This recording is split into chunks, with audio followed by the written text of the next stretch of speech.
अगर किसी ने अभी इसी जन्म में शुरू करी है भक्ति करनी, तो उसको भी समय लगना भी चाहिए और नहीं भी लग सकता। इसके दो कारण हैं।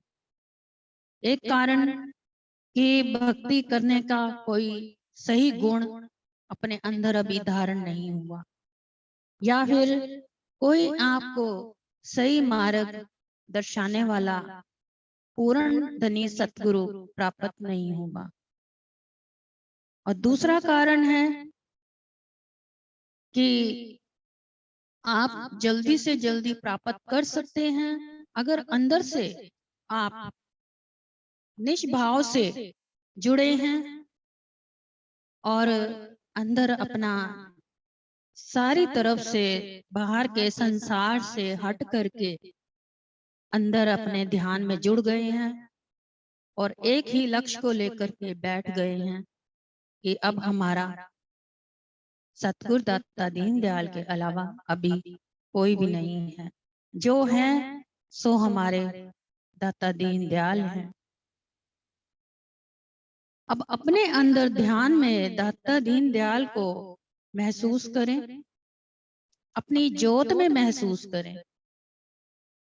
गुरुमुखो, जिस प्रकार से एक माँ जो होती है अपने बच्चे को, अपने बच्चे के दुख दर्द को, प्रेम को, ममता को अपने अंदर महसूस कर रही होती है, उसको अंदर से आभास हो रहा होता है।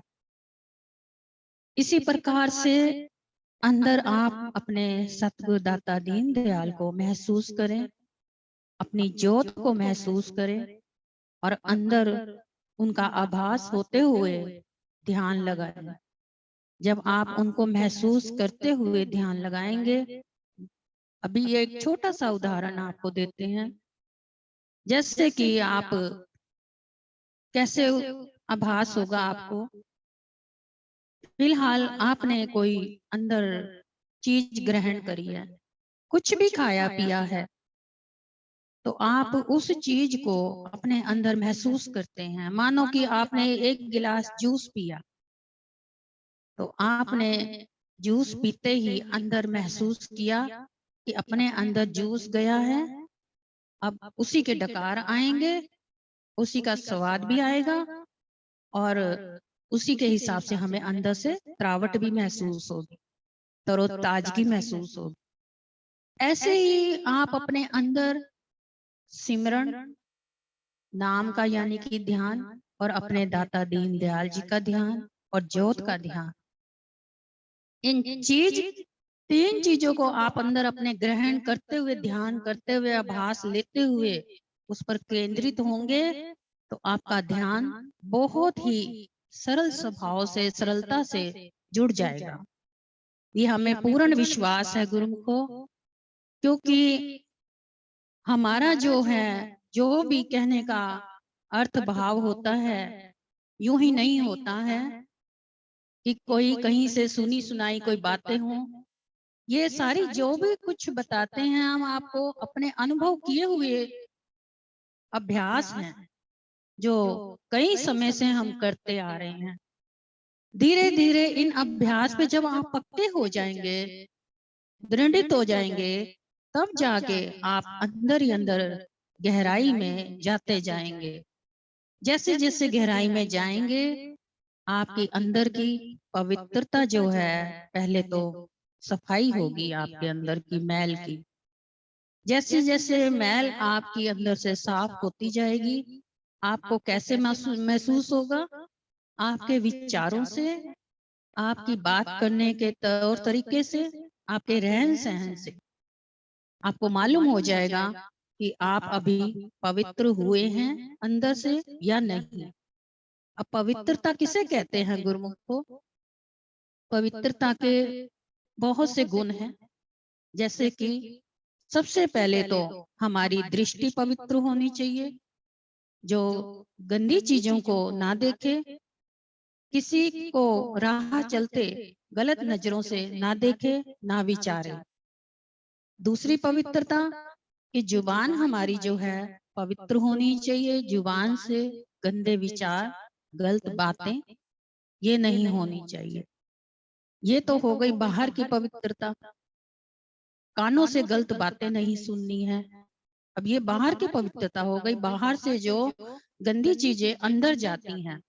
उसके बाद अंदर की पवित्रता जो है, मन रूपी पवित्रता कैसे है? आत्मा रूपी पवित्रता तभी बनेगी जब मन रूपी पवित्र होंगे। तो मन रूपी पवित्रता तब आएगी, मन के अंदर किसी के लिए भी गलत विचार, द्वेष भावना या कोई काम, क्रोध, लालच, लोभ, किसी प्रकार की भी मैल नहीं हो।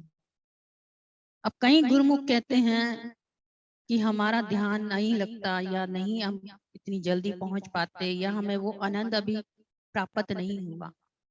तो गुरुमुखो, इसमें अभी अपने अंदर ही कमियां हैं। जब तक से अपने अंदर की कमियों को आप नहीं खोजेंगे और उन कमियों को खोज करके बाहर नहीं निकालेंगे, तब तक से आप ध्यान के अंदर गहराई में नहीं उतर सकते।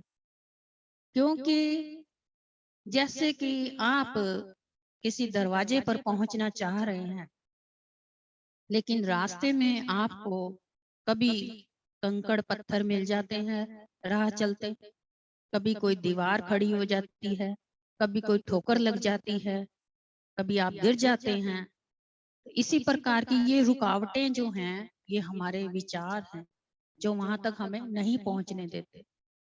तो जब तक से हम अपने रास्ते की रुकावटों को साफ नहीं करेंगे, तब तक से हम वहां पर पहुंच नहीं पाएंगे। वहां पहुंचने के लिए आप अपनी रुकावटें जैसे दूर करेंगे, अंदर ही अंदर आपको गहराई में सबसे पहले अपनी आत्मा का आभास होगा और अपने परम पिता परमेश्वर सतगुरु दाता दीनदयाल जी के दर्शन दीदार का अनुभव होगा। जिस दिन आपको अंदर अपने दाता दीनदयाल जी विराजमान महसूस होने लग गए, उसी दिन आपकी आत्मा खिल उठेगी।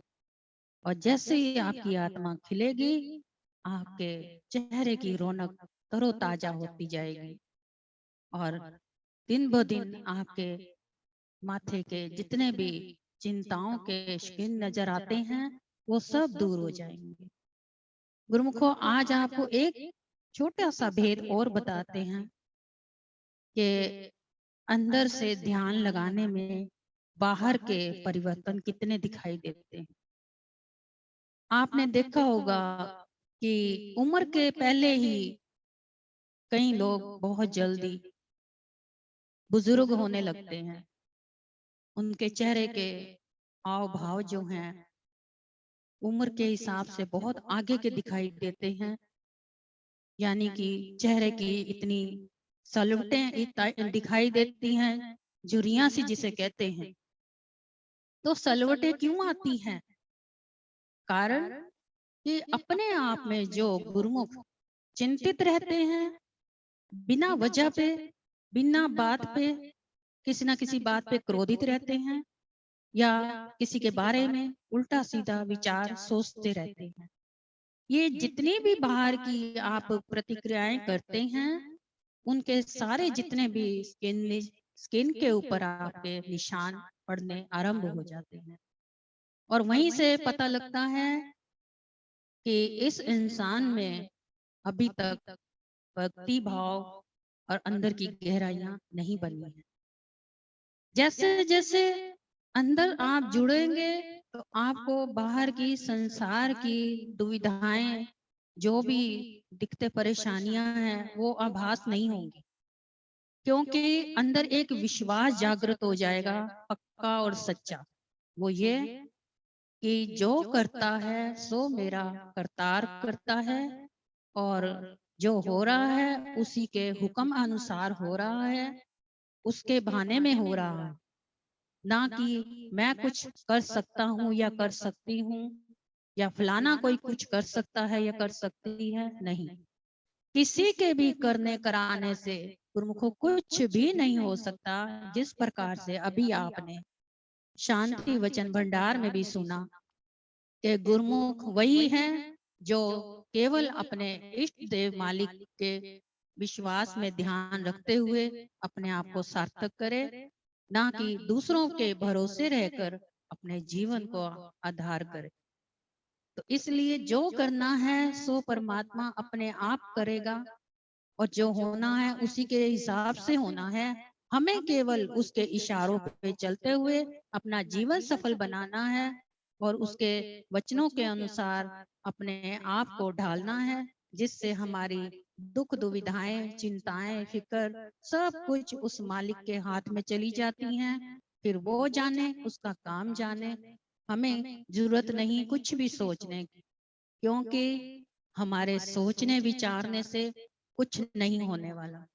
अगर होना है तो केवल सिमरन करने से, ध्यान करने से, प्रभु के आगे विनतियां अरदास करने से। विनती अरदास करेंगे, पुकार होगी।